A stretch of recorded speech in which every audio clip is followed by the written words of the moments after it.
सोच रहा है क्या होगा। गोष्ठी किया, फिर उसने बुलाया जो दैत्य लोग थे, कहा भैया घासुर गया नहीं आया, बकासुर गया नहीं आया, पूतना गई नहीं आई, तृणावर्त गया नहीं आया, केसी गया नहीं आया, धेनु गया नहीं आया। अरे जो चला गया एकदम में चला गया, जो यहां से वृंदावन गया वो लौट के आया नहीं। कहा फिर क्या किया जाए।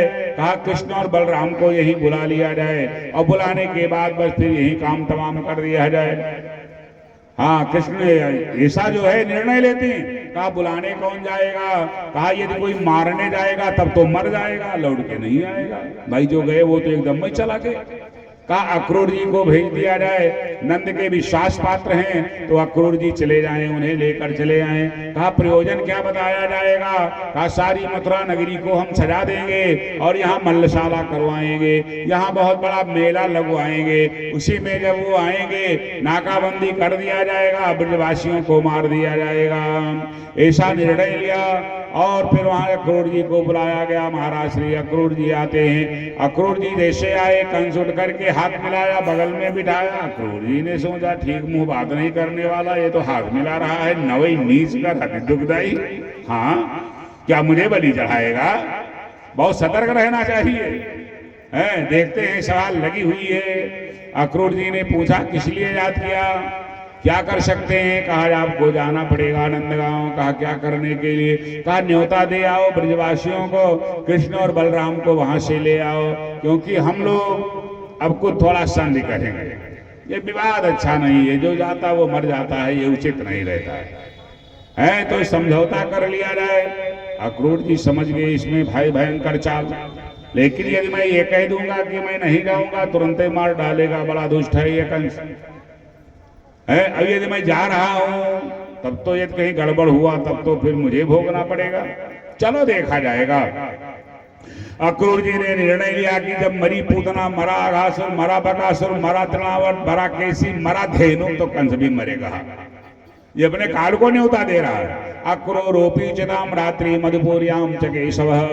रात्रि में अपने राजमहल में रखा, प्रातः काल रथ दिया, बड़े अच्छे घोड़े जुटे हुए थे। महाराज श्री अक्रूर जी रथ लेकर के चल देते हैं नंदगांव की तरफ। दिन के चले शाम को पहुंचते हैं, मतलब जैसे पहुंचते ब्रजमंडल समाधि लग जाती है, प्रेम की नगरी है, गजब की वो स्थिति है। शाम को जब पहुंचते हैं, महाराज श्री अक्रूर जी को जब देखा, किसने देखा, कृष्ण और बलराम ने गोदोहन कर रहे थे। तुरंत आकर के उन्हें नमन किया, पकड़ करके हाथ लेकर के गए, सुंदर दिव्यासन पर बिठाया, उन्हें जलपान आदि कराते हैं, आतिथ्य सत्कार करते हैं। रात्रि के समय भोजन करवाया। सुंदर बिस्तर पर जब वो लेट जाते हैं तो ये चरणों की सेवा बलराम जी करते हैं कि कृष्ण जी करते हैं। ठाट तो अक्रूर जी का है। देवता लोग देखते हैं, वाह भाई अच्छी पुण्य किया हो। हाँ, ठाट तो अक्रूर जी का है। एक चरणों की सेवा कर रहे हैं कृष्ण, एक ही कर रहे हैं बलराम। और बैठे हैं कौन, महाराज श्री नंद बाबा बैठी हैं, मैया यशोदा। गजब की लीला।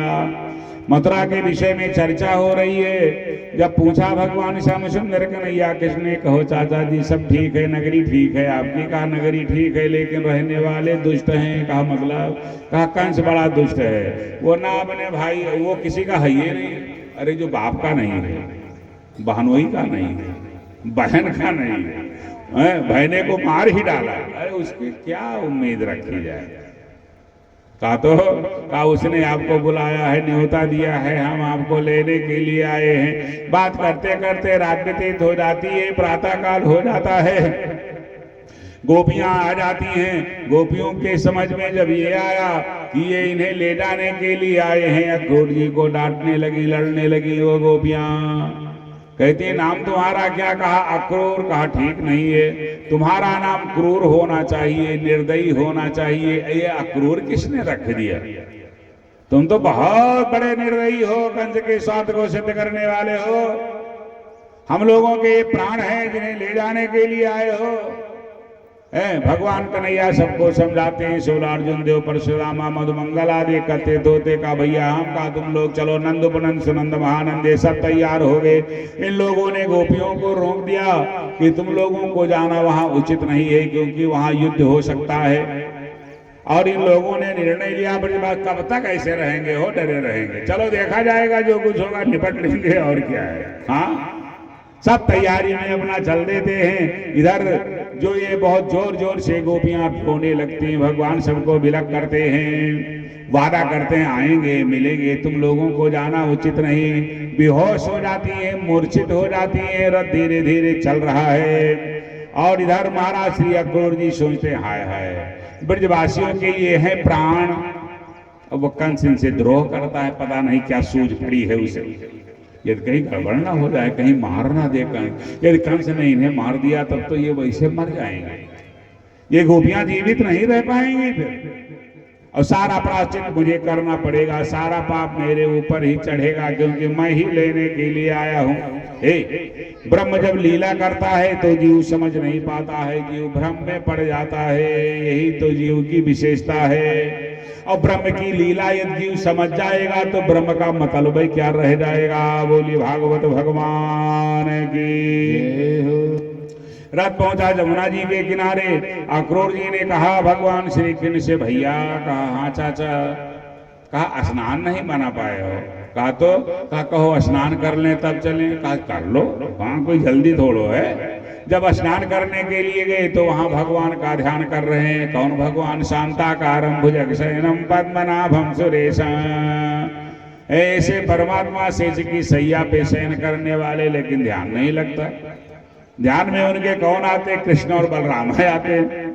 हाँ, बहुत ध्यान लगा रहे। स्नान करने के पहले ध्यान करना चाहिए। क्यों करना चाहिए? भगवान की कृपा है तब अपना स्नान कर रहे हो, और नहीं तो घर वाले यक्के दिन स्नान कराते हैं, फिर 10 दिन अपना स्नान करते हैं, तब शुद्ध होते हैं। हाँ, अरे टोटिए खोल रहे हो, फुहारे चला रहे हो, लेकिन हाथ में दम है तभी तो बटने दबा रहे हो, तो ये कृपा उसकी है। हाँ, इसीलिए भगवान का ध्यान करना चाहिए।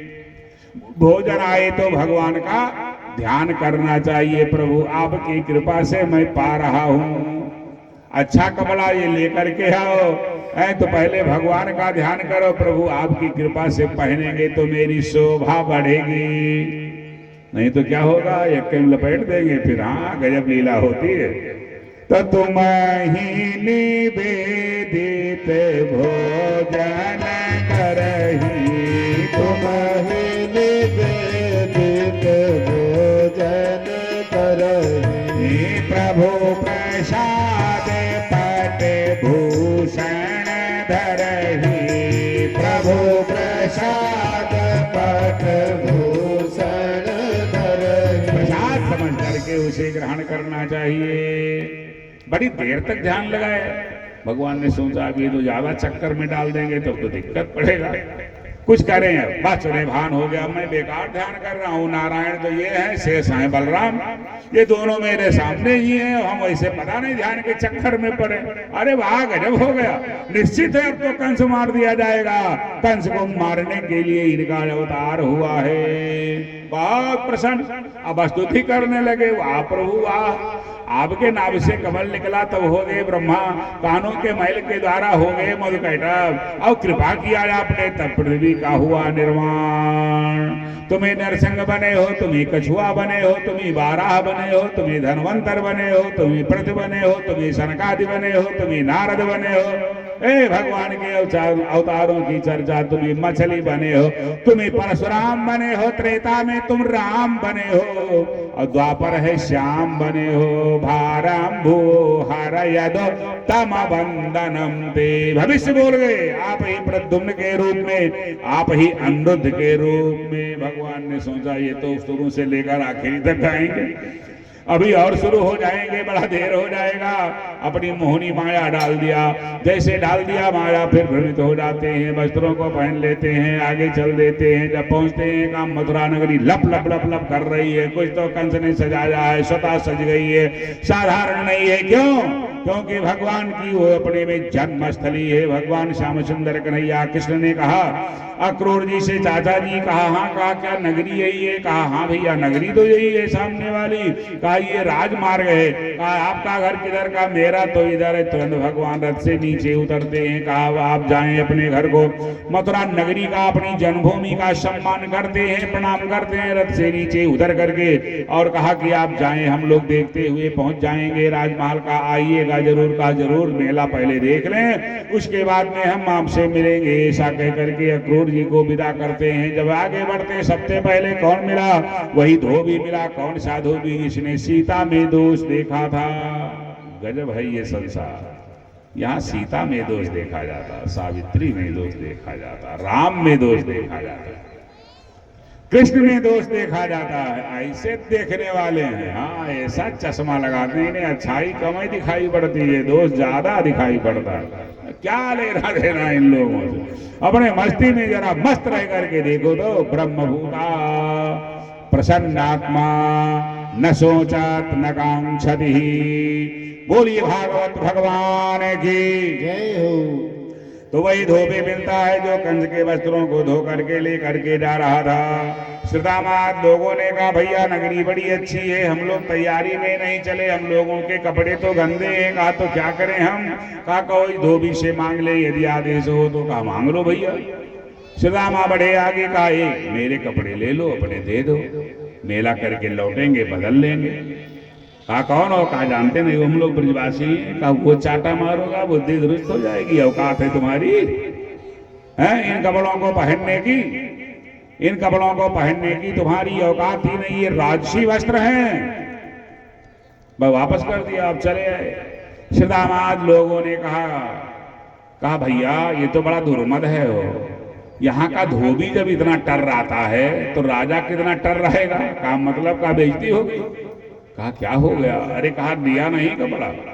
कहा देखो भाई मांगोगे, यदि नहीं दिया तो? अरे कहा नहीं दिया तो ना देता, लेकिन कम से कम जात पात तो ना पलट देता मेरी। भैया हम आगे नहीं जाएंगे, जरा बात करके देखो तो। आगे जब बढ़ते हैं, जब जाते हैं, भगवान सबको देने वाले आज धोबी के सामने हाथ फैलाते हैं। हाँ, सबको देने वाले वो परमात्मा, अरे धोबी के सामने वो हाथ फैलाते हैं। ए भैया दे दो वस्त्रों को। अब वो दुर्मत कहाँ मानने वाला? का एक बार बताया, समझ में ना आया, वो चाटा मारूंगा, बुद्धि दुरुस्त। तदा कुपितो देवकी सुतः। तब भगवान कुपित हुए और एक चाटा ऐसा ठहाका लगाया कि सिर कट के अलग गिर गया। हाँ, रजकस्य कराग्रेण शिरः कायात पातयत। सुखदेव जी कहते हैं कि सिर कट के अलग गिर गया, गट्ठर अलग गिर गया। मथुरा वाले देख करके दंग रह गए। अरे कहा गजब हो गया हो। हाँ, लगता है मथुरा की सत्ता अब इनके हाथ में जाएगी, अब कंस मार दिया जाएगा। इतना बड़ा बलवान रजग कि एक ही चाटा में सिर कट के अलग गिर गया, तब तो निश्चित है पहला बदल दो। हाँ, ना इता ना होता, जिधर स्वार्थ सिद्ध हो जाए उधर नेता, ऐसे तो है। हाँ, इधर देखो तुरंत इस्तीफा, तुरंत ज्वाइन। हाँ, सकुशल हो बस तुरंत भगवान श्री कृष्ण की जय घोष होने लगे। लोग पहन लिए कपड़े उसमें से निकाल करके, लेकिन कपड़ा कितना महंगा क्यों ना हो, लेकिन ढंगदार दर्जी ने यदि नहीं सिला है तो शोभा नहीं देता। अब रोड बहारते चल रहे हैं। देखा एक बहुत बड़ा कारीगर था, बहुत बड़े उसके यहाँ कारीगर थे, कपड़ा सिलने का कार्य था उसका। देखा कि सत्ता तो इनके हाथ में जाएगी, कंस बचेगा नहीं, तो कुछ सेवा का मौका मिल जाए तो भविष्य में काम ही देंगे। प्रणाम किया, हाथ जोड़ करके निवेदन किया, कहो तो इन्हें हम ठीक कर दें। अरे कहा ठीक कर दो। तुरंत चट से काट करके बाही काटी, कुछ काटा, काट करके ढंग से बना देने। तब पहने का हम लोग तो बड़े अच्छे लगने लगे हो। हाँ, परेशान कर रहे हैं। आगे जब बढ़े तो सुदामा नाम का माली मिलता है, पुष्प का बहुत बड़ा व्यापारी था। उसने सबको एक एक हार पहना दिया। हाँ, एक एक पहनाया हार सबको, गजब पहना दिया। आगे जब बढ़े तब क्या देखा, 3 जगह से टेढ़ी कुब्जा जा रही थी जिसके कुबर निकला था। हाँ, वो चंदन घिसे हुए टेकते हुए जा रही थी। ऐसे रामा मन सुखा शुक्लार्जुन नाथ देख करके भगवान से कहते हैं भैया भैया। हाँ भैया बताओ। अरे कहा वो गजब सुंदरी आ रही है, वो प्रश्न कर रहे हैं। 3 जगह से टेढ़ी है बेचारी, निकला है कुबर।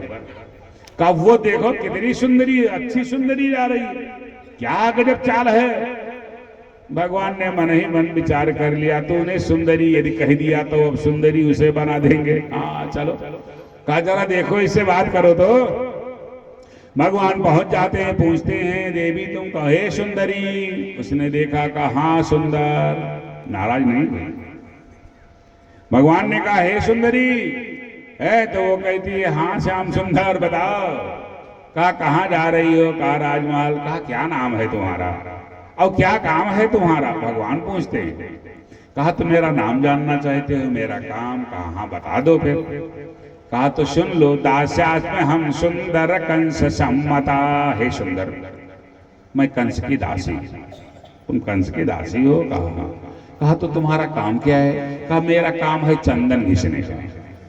अष्टगंध कुमकुम केसर कस्तूरी ये सब मिला करके मैं चंदन घिसती हूँ, कंस उसे अपने मस्तिष्क में लगाता है। दास्यास में हम सुंदर कंस सम्मता, त्रिविक्र नामा हेनुलेप कर्मणि। नाम मेरा त्रिविक्रा है। कहा तो त्रिविक्रा नाम क्यों है? कहा जो मैं 3 जगह से टेढ़ी। कहा और कोई नाम है? कहा हाँ, लोग मुझे कुबरी कहते हैं और कुछ लोग मुझे कुब्जा कहते हैं। का ऐसा क्यों? कहा जो कुबर निकला है इसलिए। दास्यास में हम सुंदर कंस सम्मता, त्रिविक्र नामा हेनिलोप कर्मणि, मद्भावितम भोजपते रति प्रियम। मेरे हाथ का घिसा हुआ चंदन कंस अपने मस्तिष्क में लगा था। भगवान ने कहा तो जाओ देवी, और क्या है? कहा नहीं जाऊंगी। कहा तो कहाँ रहूंगी? तो चंदन क्या करोगी? कहा कंस के मस्तिष्क में नहीं लगेगा। भगवान ने पूछा गजब हो, लिए जा रही थी तो कहाँ लगेगा? कहा अभी तक तो कंस के मस्तिष्क में लगा, लेकिन अब नहीं लगेगा। भगवान सोचते हैं क्या ये ज्योतिषी है, क्या जानती है मार डाला जाएगा। कहा तब कहाँ लगेगा? चट से भगवान के लगा दिया। भगवान के लगाया, शुक्लार्जुन बड़े, देवप्रस्थ बड़े, इस जितने बड़े सबके माथे में लगाया चंदन। थापक थौआ, हाँ छोप दिया चंदन। बलराम जी के भी लगाया, चंदन खत्म। अरे कोई टरक भर थोड़ा था वो, एक व्यक्ति जो लगाएगा उसको भाई 10 के लगा दो, 20 के लगा दो, अब 1000 के थोड़ा लगा पाओगे। चंदन खत्म हो गया। बलराम जी ने देखा, कहा भैया इशारा किया, ये उचित नहीं है वो। हाँ बताओ, मांग करके धोबी से मार करके छीन लिया, धोबी को मार दिया है और उससे कपड़े छीन लिया। क्यों मारा? इसलिए मारा क्योंकि त्रेता का वादा था, बद तुलसी यही जग आई के, बदला कहूं न जाए। थोड़ा बेस बढ़ाओ, कुछ बढ़ाओ। तुलसी यही जग आई के, बदला कहूं न जाए, जो सिर काट आन कर, तो अपनो राही कटा। ये निश्चित है। काहे भैया वो तो मानो बदला बदला रहा, लेकिन उसने माला पहनाया 1 टका नहीं दिया। दर्जी ने कपड़ा ठीक किया, उसे भी कुछ नहीं दिया। अब ये बेचारी पेढ़ी है 3 जगह से, कुंवर निकला है, दासी है, चंदन तो हम लोगों के लगा दिया, तो कुछ देना चाहिए कि नहीं देना चाहिए? तो सूट बूट हाई है, लेकिन जेब में 1 पैसा नहीं है। कहे धोबी खिया मांग के पहने हैं, सब डालते तो हैं हाथ, लेकिन जिसे देना नहीं होता है वो डाल देता है, लेकिन निकालता है बड़ी देर में, तब तक बगल वाला काम कर देता है। हाँ अब इधर डाले तो सब हैं, लेकिन अब निकालने के वजह कुछ जेब में है ही नहीं, लेकिन चिंता नहीं है। क्यों? भगवान साथ में है। भगवान ने क्या किया? एक कुब्जा के पैर पर अपना पैर रख दिया। कुब्जा ने सोचा ये क्या कर रहे हैं? रखा पैर, 2 अंगुली लगाई उनके दाढ़ में और हाथ रखा सिर पर, खट से ऊंचे क्या, चट से दिव्य सुंदरी बन गई। बोली भागवत भगवान की जय हो। क्या सुंदर रहा, सौंदर्य सुंदर बन गई, प्रसन्न होने लगा, पकड़ लिया पीतांबर। भगवान ने कहा ये क्या है? कहा या तो मुझे वैसे बनाओ, नहीं है तो आप ही की सेवा होगी, मैं साथ ही में रहूंगी। भगवान हाथ जोड़े, ये देवी ऐसा ना करो, अब वैसा तो नहीं बनाएंगे, लेकिन ये दाऊ भैया नाराज हो जाएंगे, तुम जल्दी जाओ, अपने घर जाओ। हाँ कहा तो मैं प्रतीक्षा करूंगी। कहा एवं मस्त हो। तो कुब्जा को वहां से वो विदा करते हैं, फिर आगे बढ़ते हैं। क्या देखा, धनुष रखा हुआ था, भगवान ने उठा करके धनुष चढ़ा दिया। प्रत्यंचा ग्राम से धनुष टूट जाता है। टूटा धनुष, डगमगाई पृथ्वी, हाँ हिल गया आसन, कंस कहा। वहीं से युद्ध प्रारंभ हो जाती है। कुबलिया पीठ हाथी को खड़ा कर दिया गया था और पहलवान को निर्देश दिया गया था जैसे ब्रजवासी आएंगे कुचला देना। कुचलाने का प्रयास करता है तो एक सूंड पकड़ करके खींच लेते, तो एक पूंछ पकड़ करके खींच लेते, रस्सा खींच कुछ देर तक घुमा करके कुबलिया पेट हाथी को ऐसा पटकरा दिया, पहलवान समेत धराशायी हो गया। बोलिए कृष्णचंद्र भगवान की जय हो। कुबलिया पेट हाथी को मार करके उसके दांत को उखाड़ लिया। तभी की कहावत है कि हाथी मारी दांत उखाड़ी है। हाँ, आगे जब बढ़ते हैं सल तोसल से, सल को भगवान श्री कृष्ण ने और तोसल को महाराज श्री बलराम जी ने समाप्त किया। और आगे जब बढ़ते हैं मुष्टिक हैं, चाणूर है, चाणूर के साथ भगवान श्री कृष्ण और मुष्टिक के साथ महाराज श्री बलराम जी युद्ध करते हैं। देखने वाले मल्लशाला में देखते हैं, कहते हैं ये तो तारतम्य ठीक नहीं है। सब दुष्टे नहीं थे मथुरा में, कुछ अच्छे लोग थे। तो जो देखते हैं श्रद्धा से तो भगवान का स्वरूप बहुत छोटा दिखाई पड़ता है। हाँ, और जो लड़ने के लिए पहलवान नियुक्त किए गए वो जब देखते हैं तो भगवान का पर्वताकार रूप दिखाई पड़ रहा है कि जाकी रही भावना जैसी कि प्रभु मूर्ति देखी दिन तैसी। जिसकी जैसी भावना होती है उसी आधार से वो स्वरूप को दर्शन कर रहा है। वहां की नारियां जब देखती हैं श्रद्धा से तो समझ में आता है इन्होंने पूतना को मारा, यही ब्रजवासियों के प्राण हैं। इन्होंने गिरिराज पर्वत को उठा लिया, इन्होंने कालिया का मान मर्दन कर दिया। ये तो देखने में बड़े सौम्य हैं। देखते और जो लड़ने के लिए नहीं हो तो देखते पर्वताकार स्वरूप। एक चाटा लगाया चाणूर के धराशायी। बलराम जी ने एक मुष्टिका का प्रहार किया मुष्टिक के ऊपर, वो भी सदा के लिए धराशायी हो जाता है। दागा करके धुंधलियां बजने लगी। आगे बढ़े, कंस भैया सिंहासन पर पकड़ करके शिखा घसीटते हुए लेकर के आए। बाएं हाथ में कंस की शिखा है, दाएं हाथ में हाथी का दांत है। वही सीन है जिस समय कंस ने निकाल लिया था तलवार मारने के लिए देवकी को। भगवान ने कहा एक एक करके सारा बदला मैं चुका लूंगा, मैं वही देवकी का अठवा डालूं, अब तो नहीं बचेगा। ऐसा कह करके घुमा करके ऐसा पटकरा दिया कि सदा के लिए धराशायी हो जाता है। बोले कृष्णचंद्र भगवान की जय हो। चल है जो धर्म पर होती उसकी जीत, अन्यायी के लाश पर कूते गाते गीत। क्या वर्णन किया जाए। धुंधलियां बजी